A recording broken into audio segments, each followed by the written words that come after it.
Hello, I am Sylvia Walton, and I am responding to questions in Chapter 7 and 8 of Leadership in Education. Want to start with my first question.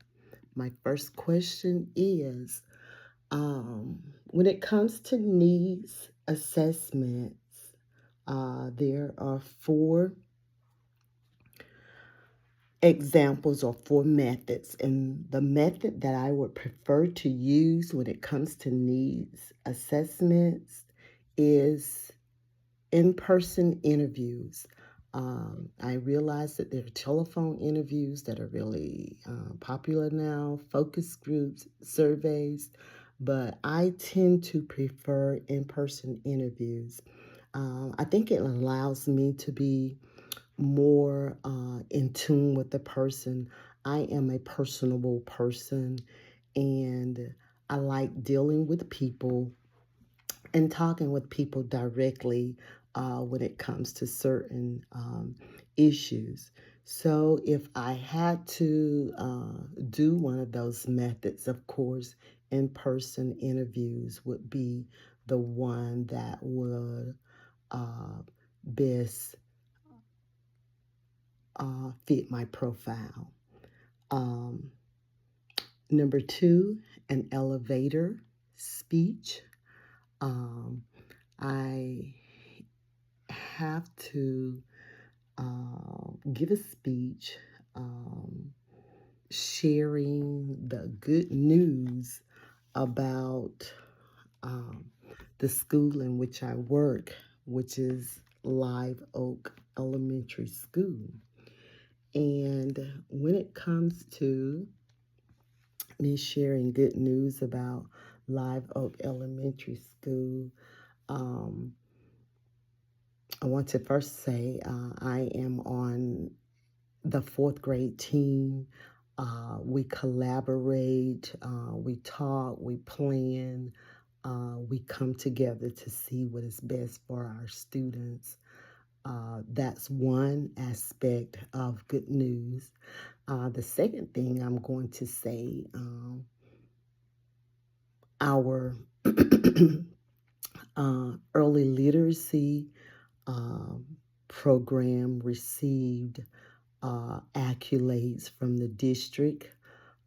We were able to see an improvement in literacy rates at our school, uh, as well as um, we were first in the social studies fair um, in Dougherty County. Also, we were celebrating, or we were able to celebrate a teacher win in the Georgia Association of College for Teacher Educators for Teacher Education Mentor Award. She's also on my team, an excellent fourth grade math teacher. So that would be some of the good news that I could share. That's my elevation speech. Okay, what can my school and district leaders do to support teachers? Um, that's question number three. Um, there is just so much being a veteran teacher that the district could do to support teachers. Um, I think my first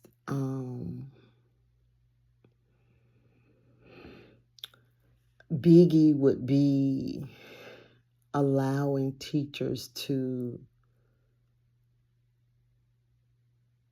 decide what curriculum we want to use when it comes to different subjects. And it may be because I'm old, but in the past, teachers were allowed to decide or to vote on a particular curriculum. For instance, we just adopted a new reading curriculum.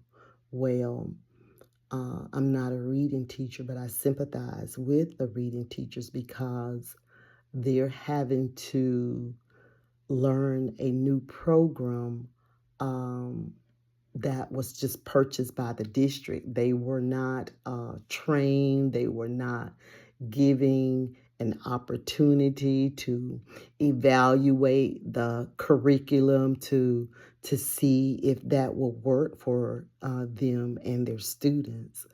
And as a result of that, we have teachers in our school that are upset because the district purchased this series and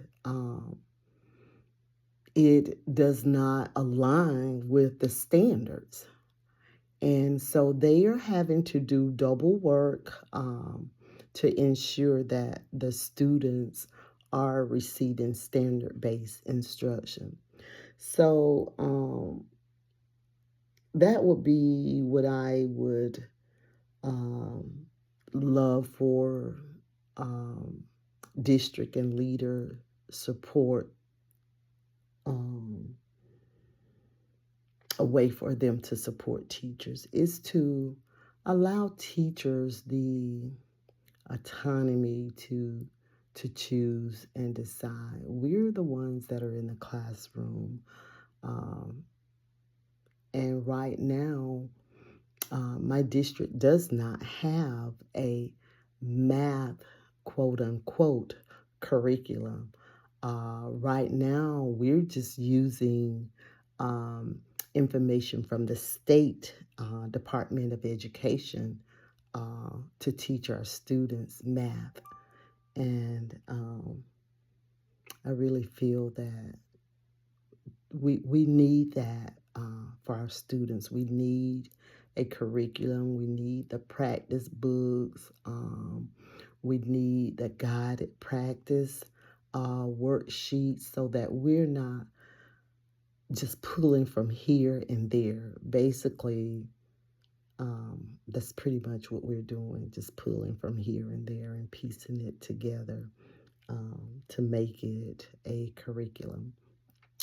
And my last and final question, if my principal asks what is the most important areas or area to address for professional development, I would have to say the most important area at this time would be classroom management.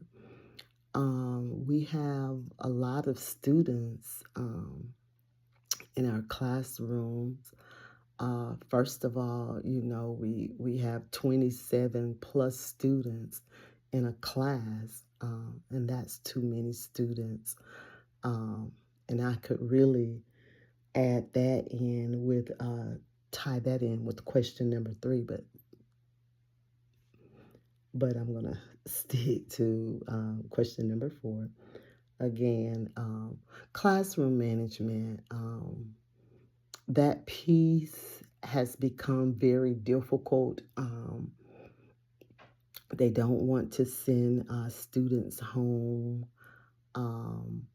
We don't have an ISS, so classroom management would be the most important area to address for professional development, especially within those grades 3, 4, and 5, because those are the grades that will take the Georgia milestone.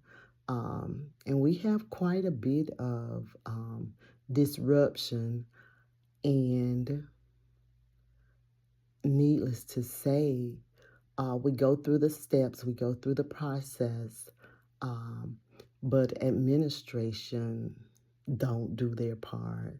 So we need a way to combat the classroom management when it comes to the discipline part of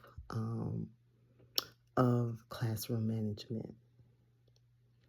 And that is all I have.